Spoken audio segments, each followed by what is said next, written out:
Hey, how's it going, girl? It's Miguel. So today is the 21st of February, 2019, and I just wanted to take some time out tonight and just say hi, mostly. I wanted to let you know that things are going well for me. Things are going great at work, and they're going great at school. I'm learning so much, and things are going great at home. And I just wanted to let you know about that. Um, in fact, I'm really excited about something I've spoken about a little bit in the past, and that is how much I've been working out lately. These days, I'm working out 5 days a week, which is fantastic. I'm really enjoying it. I work out 5 of 7 days a week, and that means I go to the gym pretty much every day at lunchtime on my lunch break. And I got to thinking today about what that means, for the long term Miguel. I'm looking into the future and I'm asking myself what's possible and, what could be the result of a person working out 5 days a week? Honestly, I don't know what the result might be because I've never worked out 5 days a week before. So this is a rather new event. Mm, and I'm wondering what it will mean. I mean, what will it mean for my weight? What will it mean for my body shape? What will it mean for me as a person? I wonder how it will change my personality. Will I become more energetic or more patient, or what changes would it what will come to pass? Honestly, I really can't predict. And I mean, I predict I'll be stronger. Here's the thing about change like this, particularly incremental change. I guess a lot of it depends on how long I persist in this activity where I work out 5 days a week. Um, you know, if you ask me today, I'll tell you that I'll work out 5 days a week for the rest of my life if I can. Now, if you ask me to be realistic, um, then I think I might have some doubt. I'm sometimes concerned about getting injured, and who knows what effect that will have on my workouts. I'm guessing that so long as I diversify the exercises that I participate in, that even if I have an injury, I won't be sidelined. And if I do, maybe I won't be sidelined very long. So, I'm hopeful that that is the case. And here's the thing about my workouts. I tend to be rather conservative when it comes to my physicality. And so I can see a future where I don't get injured for a long, long, long time. There's something really powerful in small changes. And in fact, over the long term, I mean, I still have a good 40 years to live my life. And if I work out 5 days a week for the next 40 years, I mean, when I put those two ideas together, it almost seems ridiculous, right? Ridiculous. Could I possibly do something like that? On the one hand, I think it's highly unlikely. But on the other hand, if you think about my personality, I'm a creature of habit. I fully admit that. And I'm also a creature who appreciates and extols and enjoys self discipline and self control. And, that's really who I am at the core. And what I find is that exercise, for whatever reason, helps me gain even more control of my thoughts, my actions. And it's really a fabulous combination. I do believe that exercise accents, improves, magnifies my ability to control myself. And for a person who admires and takes pride in self-discipline, I you know, it gets me to wondering about what's possible. Anyway, I've been wondering and wondering about wondering and wondering about wondering about these ideas lately. And I admit it's been fully pleasant thinking about them. It's a fun game to think about what physical fitness can do to a person. Anyway, I've been enjoying it lately. I must admit, it gives me a lot of pleasure in a lot of different ways. I receive pleasure from it, from working out, through the gains I make in terms of my physical energy. I'm more powerful in the sense that I can endure a lot longer periods of exercise than I ever could before. That makes me feel good while I'm performing new activities, or while I reflect on the new activities that I performed. So I get pleasure in a lot of different ways. Anyway, I'm excited about that. Another thing I'm excited about is cooking. I've been fascinated by baking lately. I've been baking cakes and pies and cookies and brownies and cornbread and tortillas. And I mean, the list goes on and on and on. I've been baking so much that I have had to offload the results of my baking, the final products, into the trash can and into my coworkers at work, because there's no way that I'd be able to consume the food that I prepare, all of it. To me, there's this, I get a really strong sense of accomplishment after preparing food. Believe it or not, as a person who really enjoys to reminisce about the past, I get a lot of pleasure producing foods that I've enjoyed historically in my youth. And there's a sense of reminiscing about older foods that, I don't know, excites me. For example, one food that I have daydreamed about is pizza. When I was a young boy, my mom was a single mom for some of the time that she raised me. And when, as a single mom raising like 5 kids, she had to find a way to feed us all. And some of those times she took us out to eat pizza. And so I have a lot of fond memories about hanging out in pizza joints growing up. Those memories include going to a pizza joint called Godfather's Pizza. That's a chain, at least it was in New Mexico when I was growing up. And while there, we would, as a family, listen to the jukebox that would play. And we would also play video games while we were there.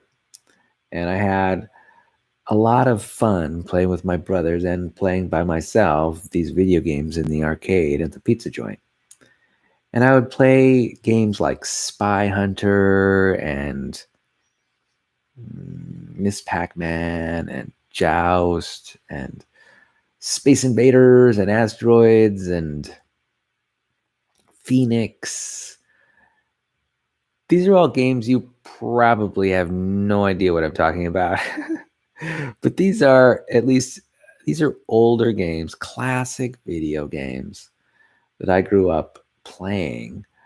And they cost at the time 25 cents or, a quarter to play, one game, which is 3 men, so to speak, 3 tries at winning the game. And let me tell you, I've got a lot of fond memories playing video games at the pizza joint with my family. And so anyway, getting to the point, I just went off again on another set of memories. But getting to the point is that I would eat pizza at Godfather's Pizza, and really, I long for the kind of pizza that I had growing up as a boy. And I can remember it, that pizza vividly. I had a lot of it when I was growing up. Well, not a lot, but I had some pizza. And I'll tell you, they made it right. The pizza joints that I went to anyway, with the Italian sausage, the mozzarella cheese, the bell peppers, olives, onions, and the crust. Really, the pizza was out of sight.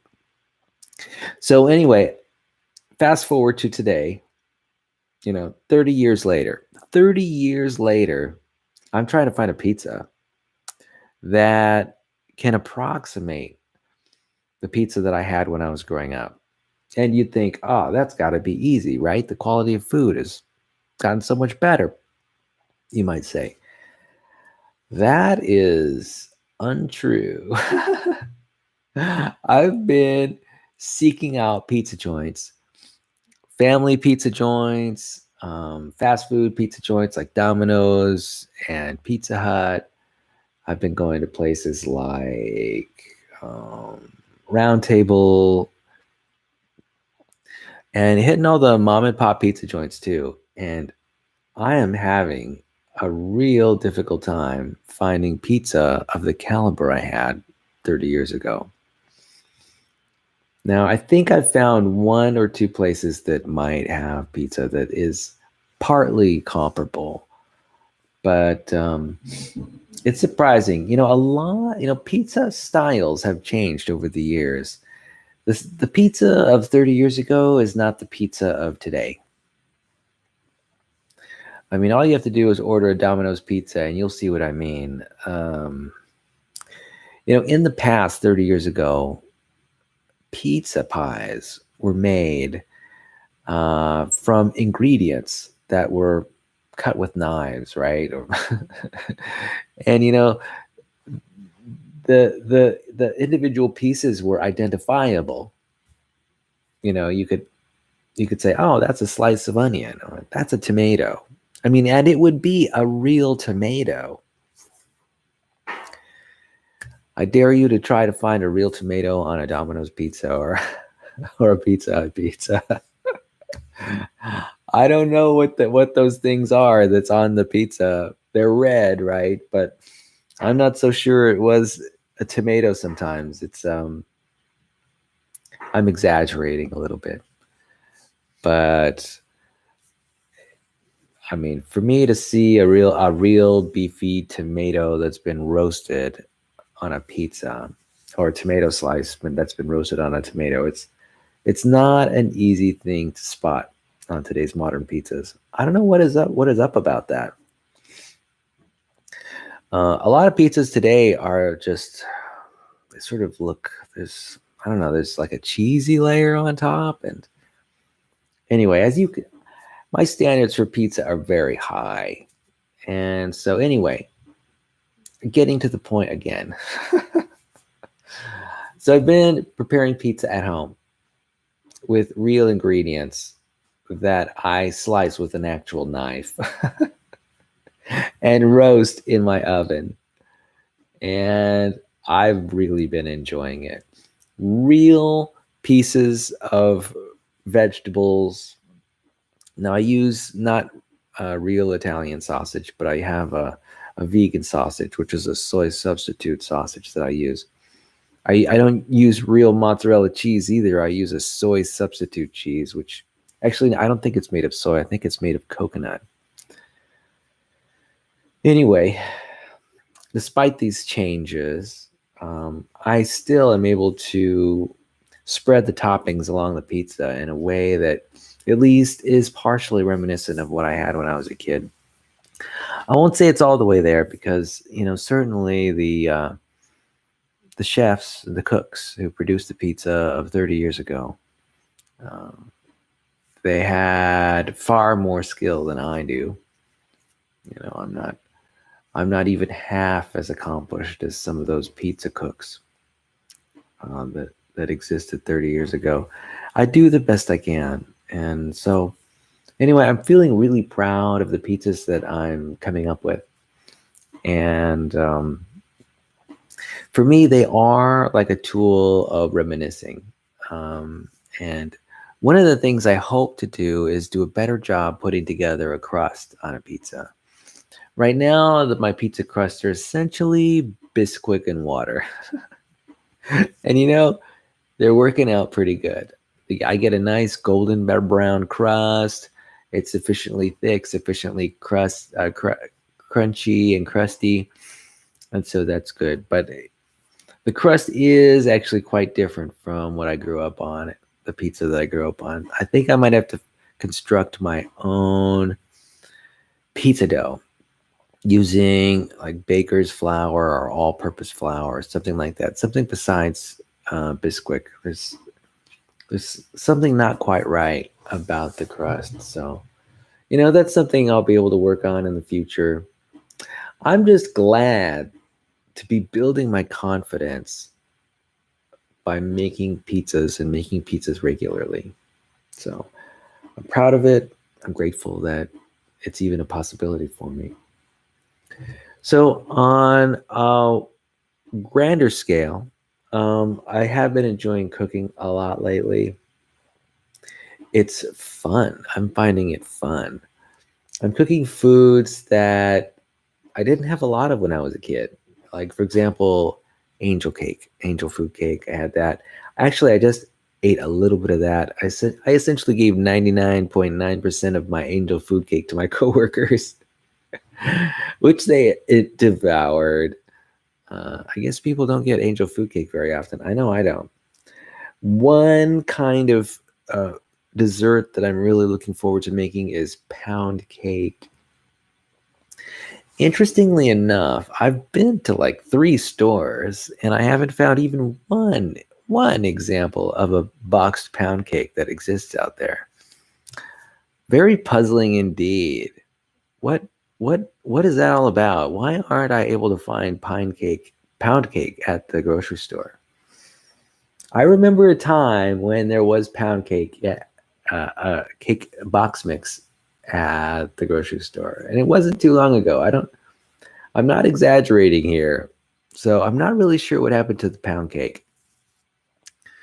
We'll have to seek out more grocery stores. Hopefully, I can rustle up a pound cake mix. Another food that I spent a lot of time reminiscing about that I'm certain I would love is oatmeal and oatmeal raisin cookies. Now, my mom used to make oatmeal raisin cookies all the time. She'd pull out the Quaker Oats container and she'd whip up some oatmeal cookies pretty quick. And so I'm excited about making oatmeal cookies again, and even oatmeal raisin cookies, which when I was a kid, I didn't care for because it's got raisins in it, and raisins are health food, so to speak. But as I've grown older, I've found that raisins are actually quite good and make an excellent dessert food. That reminds me, another kind of pie that I had, which I really enjoyed growing up, was mincemeat pie. Now, mincemeat pie, you may not even know what this is, Emily. Mincemeat pie is essentially a dried fruit pie. It's sort of a dried fruit gelatin pie. It's very good. I highly recommend it. It's essentially like a raisin pie. It strikes me as being something very similar to a fruit cake, but mincemeat pies are a lot better. So I would love to make a mincemeat pie. I think it might be relatively easy. I might have to just procure a jar of mincemeat or dried fruit jelly. Yeah. Another food that meant a lot to me when I was growing up was pecan pie. Now, I personally love pecan pies, and I love pecan pies of all kinds, and I hope to make one soon. And instead of using high fructose corn syrup or corn syrup at all to make the caramel filling, I think I'm going to use some combination of honey and pecans. Yeah, I think it's going to be like I don't know. It's going to be some kind of honey pie. Anyway, we'll see what I come up with. So I'm looking forward to making a pecan pie. I did make cheesecakes. I just guess I just made one cheesecake. Actually, I made a couple of cheesecakes. One cheesecake was a vegan cheesecake, and the other cheesecake was a real life regular cheesecake. That real life cheesecake, I gave it away to my coworkers, and they devoured that cheesecake. The vegan cheesecake did not turn out very well, and I ended up tossing it in the in the trash. Here's the thing. For me to become an excellent baker of cakes and cookies and pies, I'm going to need to make easily 100 batches of cookies, 100 batches of pies, 100 different cakes. And I just cannot eat all of that, all of those stepping stones to becoming a master baker.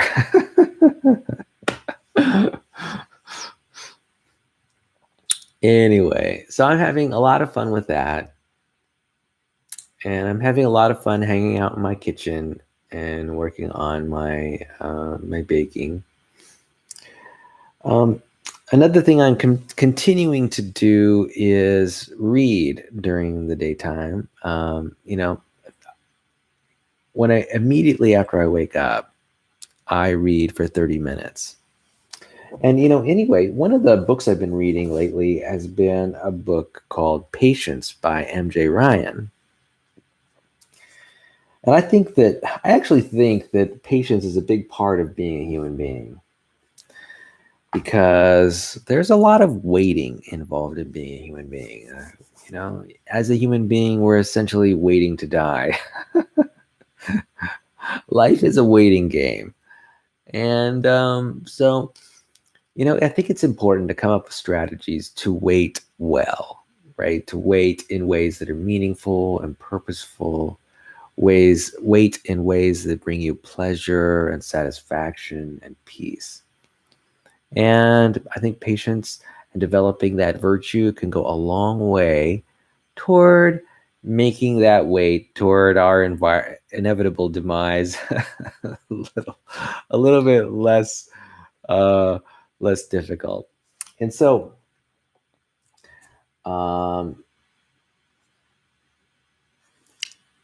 here's my iPad Pro, and it's playing the Kindle app right now. And I'm just going to go over a few of the highlighted items of this book on patience that I'm reading. And I'm nearly done with the book. Anyway, it's got a lot of great ideas in it. So the very first passage that I highlighted is, oh gosh, I'm not even sure what page this is, but the quotation reads, "Patience in the form of acceptance also allows us to have empathy for others, because we recognize that as human beings, we all have limitations. It gives us the emotional resilience to respond with kindness, to feel compassion." Let me read that again. Patience in the form of acceptance also allows us to have empathy for others, because we recognize that as human beings, we all have limitations. It gives us the emotional resilience to respond with kindness and feel compassion. So, the fact of the matter is that humans are limited in their powers. their powers of making the world the way they want them to make it. And so it requires patience. In a way, it requires acceptance. The human brain, at least for many people, is actually quite idealistic. It's got grandiose ideas about what's possible. And the fact is that what's possible cannot, at the same time, be instantaneously true. There is time. Even if it's possible, feasible, likely, chances are you're going to have to wait for it. And, as a human being, I think it's important to accept there's really no way around it. This need to accept our limited powers. We just can't have everything at once.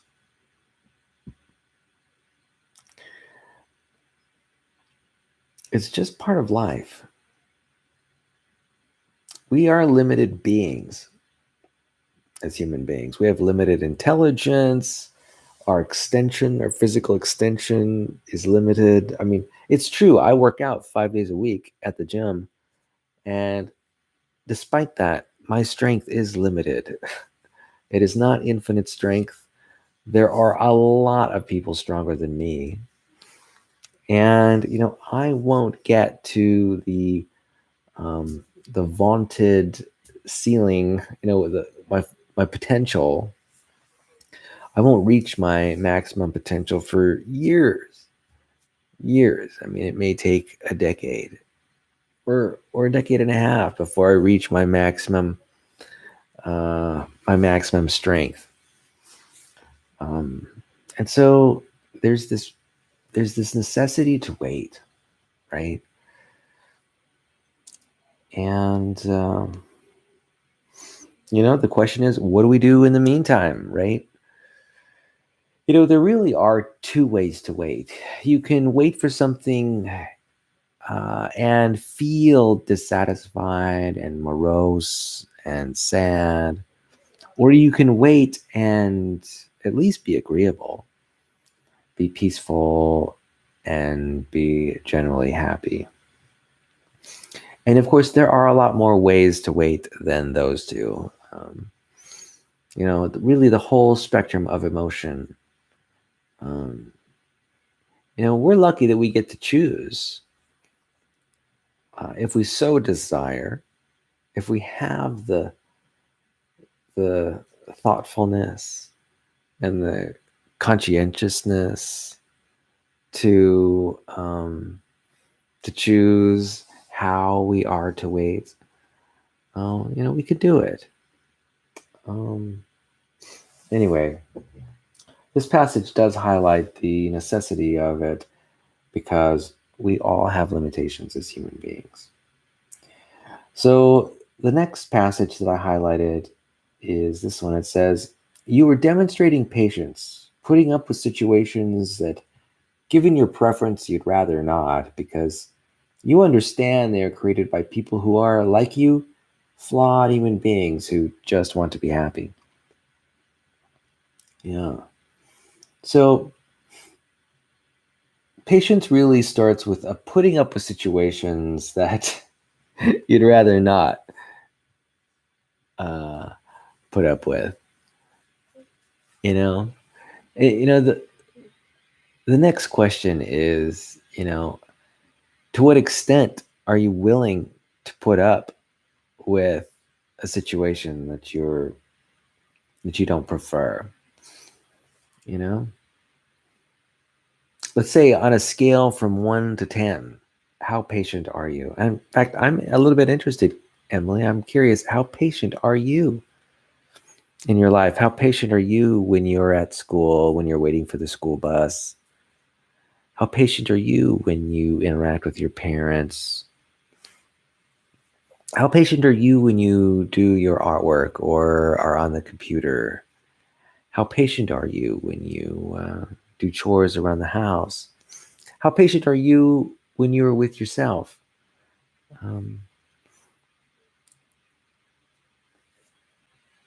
I think it's worth examining how patient you are. And I also think it's worth strengthening that virtue. There's something that is exceedingly generous about a patient person. And I would guess that patience is a sign of mental health. In fact, I think it might even be one of the strongest signals for mental health. You know, a lot of people in jail are in jail because they lack patience. They lacked patience. You know, it's true. It's true. People are impatient. And here's the thing, impatience is essentially a synonym for anger. There's almost like a continuum, right? The least patient people are the most angry, and the most patient people are the most peaceful. And the question is, where on that continuum do you want to reside? Do you want to reside with anger or in peace?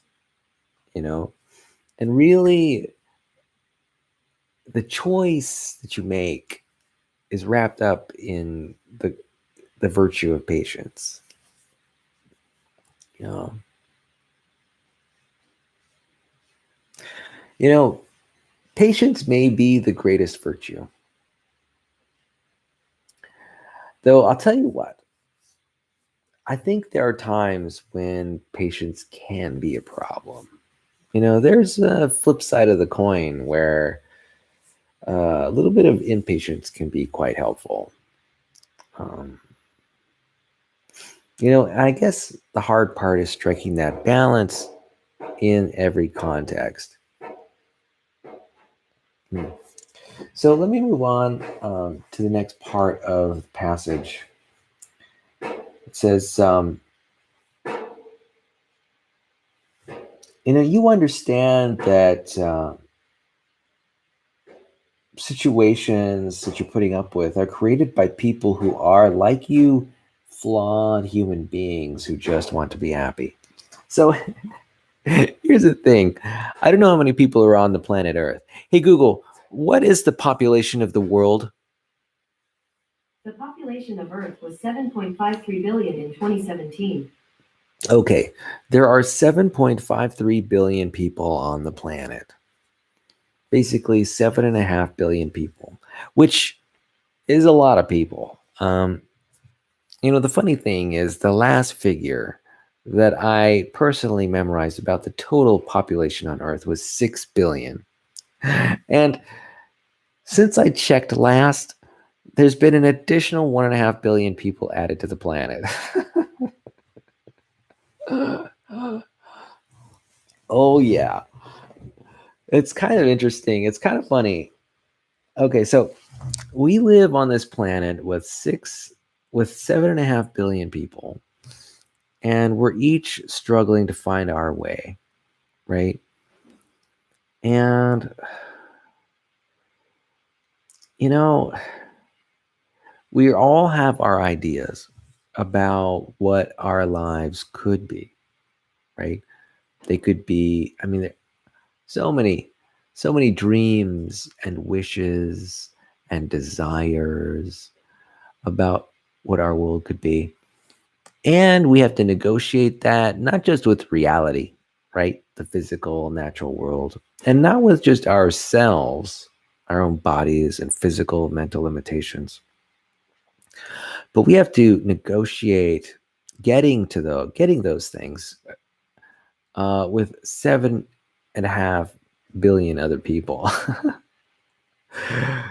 Each one of those 7.5 billion people have their own hopes and dreams and desires, their own aspirations, right? They're all seekers, right? Seeking what they believe will make them happy. And they have their own ideas about what will make them happy. And we're all doing that in the context of this technological age. and industrial age, right? And in many respects, we still have not exited the Industrial Revolution.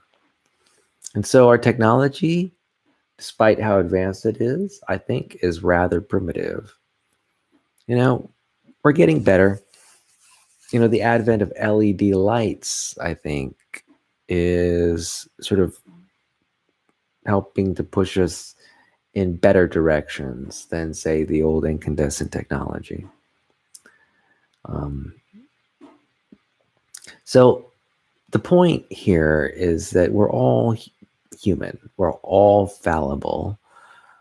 We have limitations on our best judgment, and we all sort of struggle at times. And so, essentially, what I'm suggesting is that it's important to call forth this virtue of patience to survive in this world. In the infinite contexts that exist as we live out our lives. Yeah. I mean, if you think about it, there's got to be a line. Even if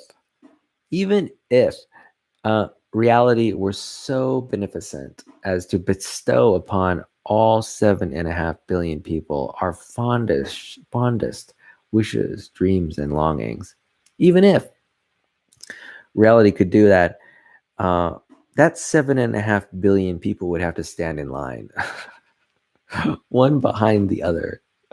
And there would be a line where we would all just be waiting to receive these amazing benefits from nature or reality, But regrettably, none of that exists. So we basically have to scrape by as human beings and create our own ideal worlds. And it's not instantaneous. And so it demands a degree of patience necessarily. There is just no way around it.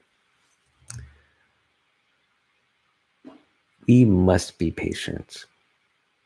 And it's funny, we must be patient in the face of longings and desires that are strong, intense.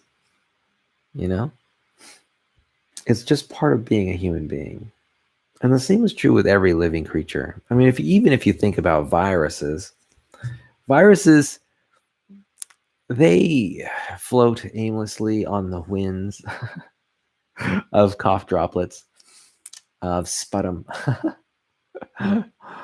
waiting to infect a host. And these virus proteins, they're stuck waiting just like humans have to wait for our dreams and wishes to be satisfied.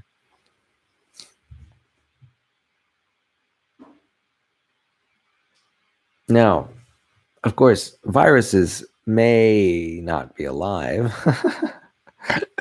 and they may not have nervous systems or brains conscious. They may not be conscious of the passing of time, but they too must wait. I mean, if you think about it too, even rocks wait. I mean, I think of the giant cycles of, plate tectonics on the planet. Rocks go through cycles where they get subducted underneath plates and go into the mantle where they heat up and then bubble up to be a part of volcanic eruptions. And there's this whole cycle that rocks go through, and even rocks have to wait. Of course, rocks are not alive and they're not conscious, just like viruses aren't alive and not conscious. But what we're talking about here is time being expended, time passing. And, everything must wait.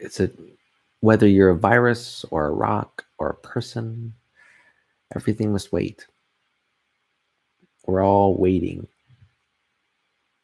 And, the question is, how can we wait in ways that are the most adaptive in our environment? Ways that are the least disturbing as they possibly can be. Yeah. So, all right, let's move on to the next passage. So, the next passage is this that I've highlighted reads thusly: through this acceptance of others as they are and of life as it is, showing up right now, we prove our true strength and beauty as human beings. Yeah, I totally agree with that. Patience really is a demonstration of strength and beauty. Absolutely. In fact, there are few features of human personality that I enjoy the most than watching someone exert self-control or self-discipline in their environment. Thoughtfully, conscientiously, with consideration, take strategic action and do so with a sense of purpose and patience. To me, that's really the embodiment of strength and intelligence. Both an emotional intelligence, physical intelligence. Yeah, there's something beautiful about it. There's something beautiful about calmly waiting. I know that as I've gotten older, waiting has both become easier and harder. When I was a kid, everything seemed to take forever. And, I was always sort of seeking out faster ways to do things. And in many respects, I do the same thing today. Um, and it's gotten easier. It's gotten easier for me to wait on good things. Why? It might be a combination of reasons.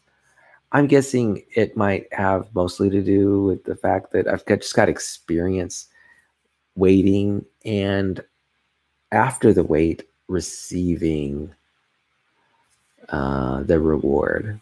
I've got a lot of experience doing that. I've got more experience than I did certainly when I was 18.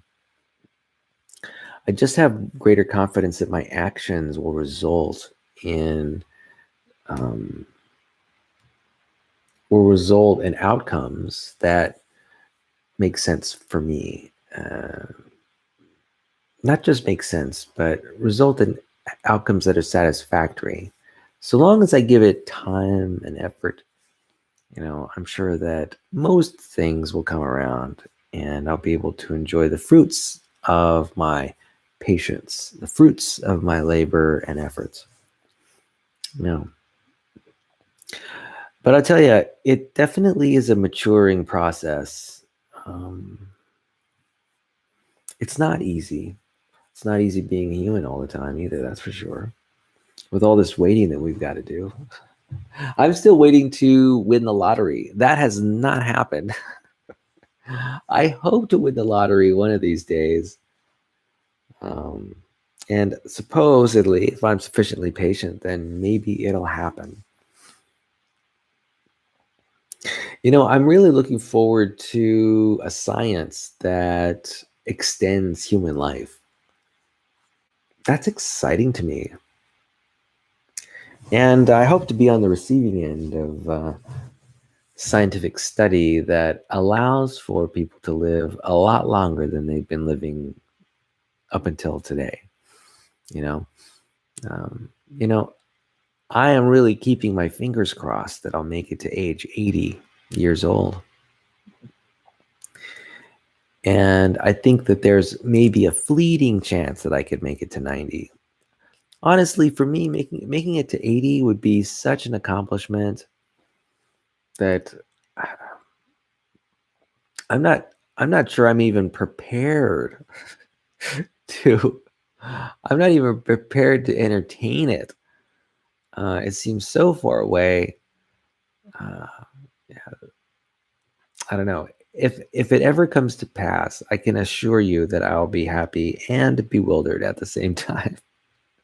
Why, you might ask? Why? What is the source of my bewilderment? Here's one other part of being alive that I recognize is true. I mean, not only must we all as human beings wait on what's valuable in our lives, another thing that happens is that, human beings live lives of risk, lots of risk. And, um, every time I go down the stairs, I risk falling down those stairs and severing my spine. Not that that will ever happen, but still, there is a risk. There's a risk that every time I hop into the car to go grocery shopping or go on a road trip, I could get into an accident.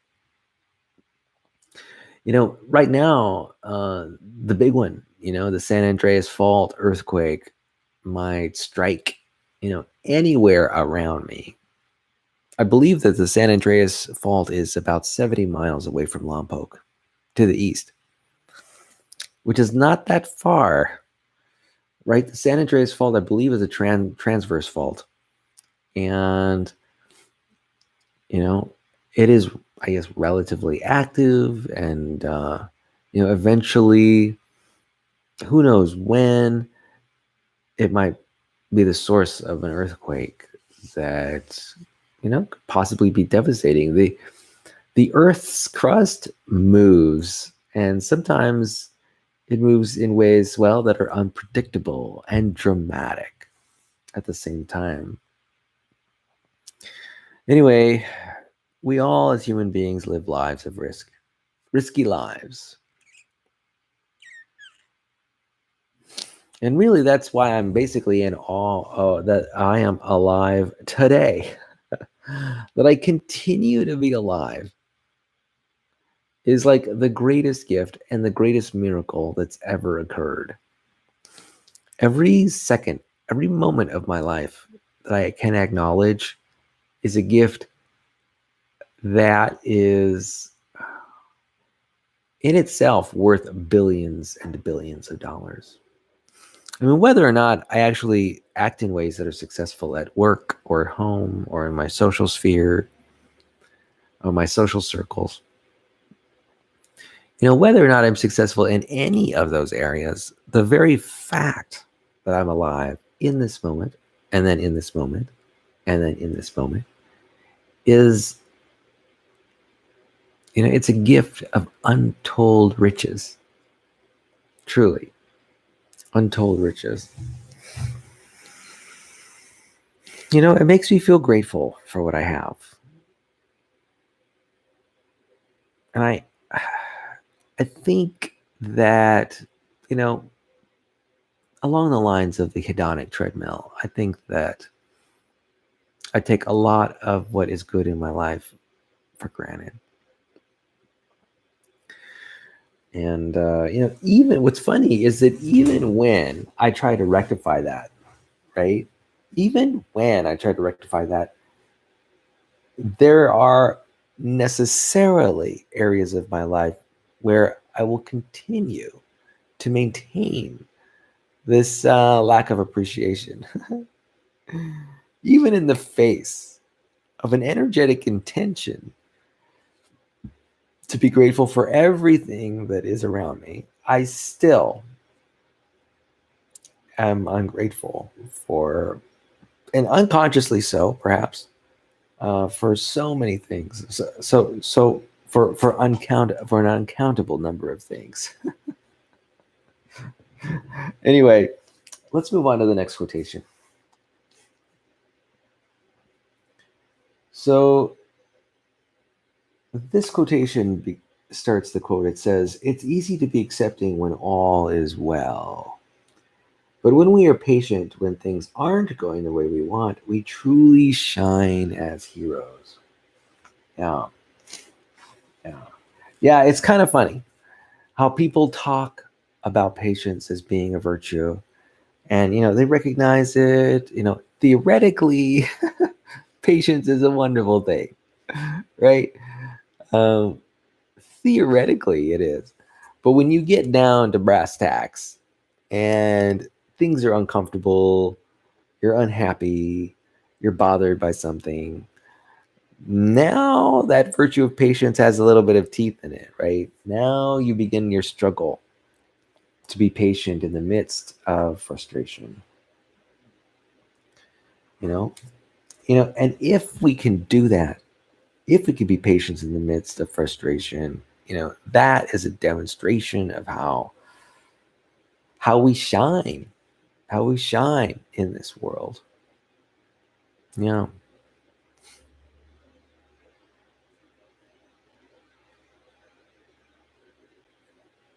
It's kind of funny how I don't know. It's hard to make a virtue out of loss, but there are ways to learn from the pain, right? Um, one can learn from the pain. There is a lot to learn. I talk about projection all the time. And, I am fully aware that when I experience hardship, that those experiences are self-created. Despite what people might think about their external reality and how the external reality is the cause of people's emotional and physical pain. Their physical pain, it's the cause of, but their emotional pain, well, the culprit is here. It's not the external world. You know, Sometimes I talk about this idea of, you take 100 people and you give them the same life experience. There's going to be some subset that's relatively peaceful and happy, another subset which is highly disturbed, and another set that's just moderately disturbed. So in what subset will you be? Right? That's the question. Um, and in a lot of ways, it's up to you. It's up to your own, uh, you know, and in a lot of ways too, it's not up to you. Here's the thing about reality too, is that you often don't have a lot of control. Like, it's true that a person's personality is built on how they've been conditioned in their environment. That is generally true.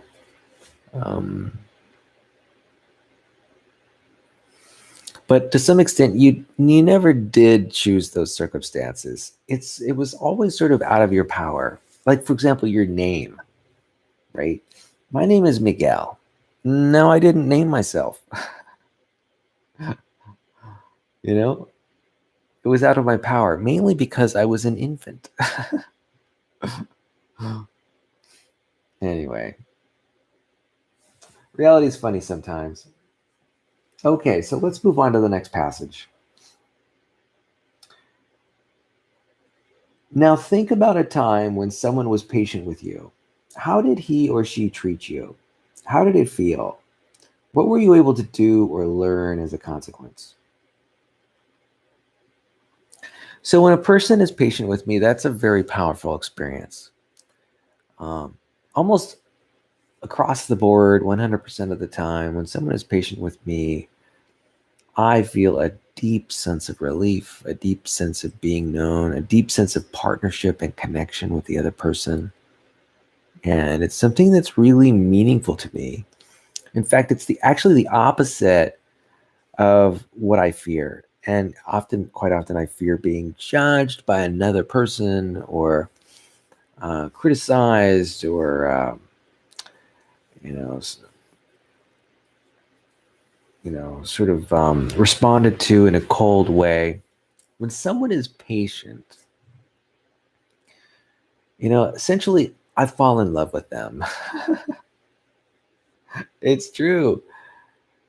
And even when I'm sort of observing from a distance another person deal with a situation, if they display the virtue of patience, I I notice that, and I immediately uh, have feelings of compassion and empathy. I mean, after all, this person is not getting what they want, and they're displaying the virtue of patience in the face of that tragedy.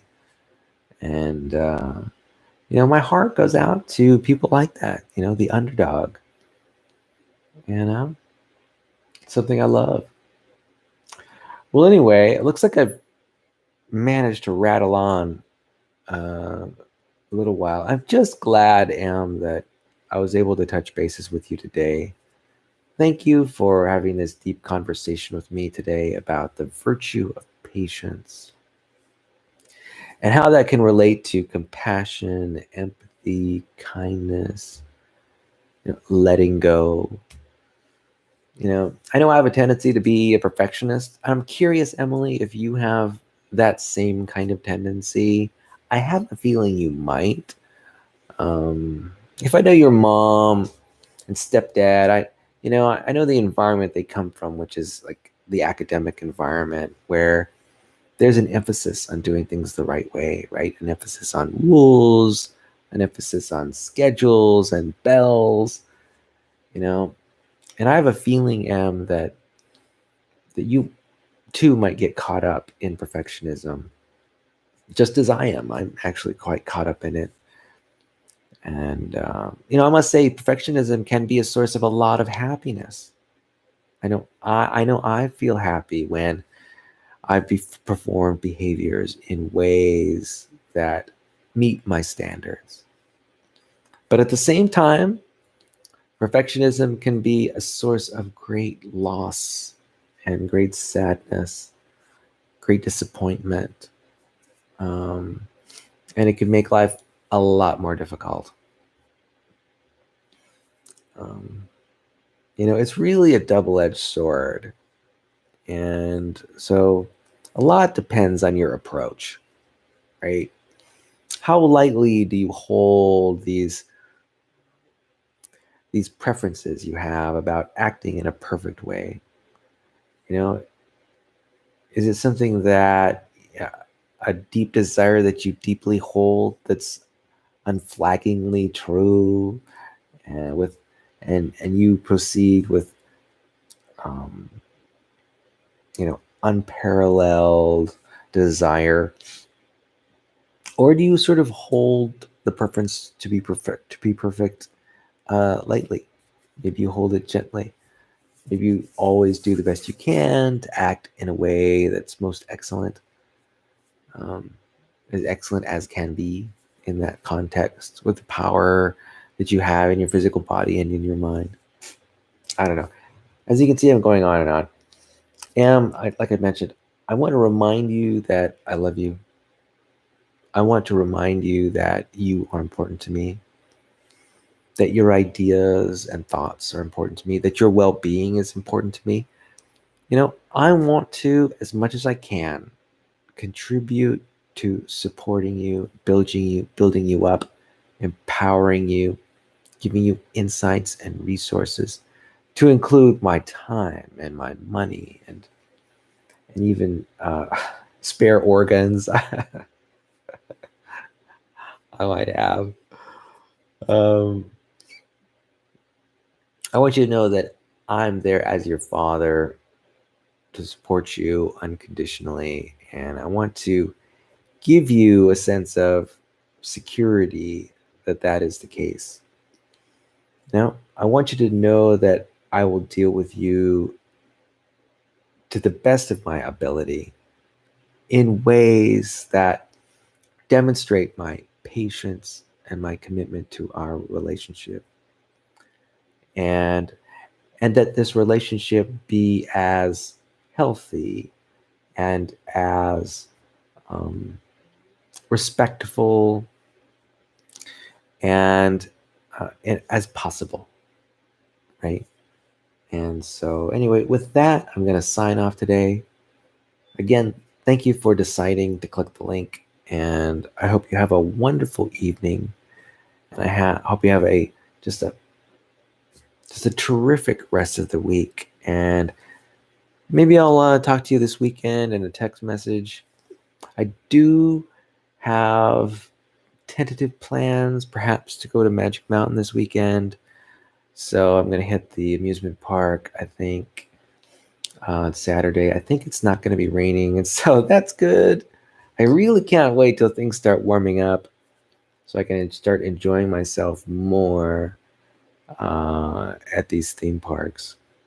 Again, I hope you have a wonderful day, and I'll talk to you later, girl. I love you. Peace and out.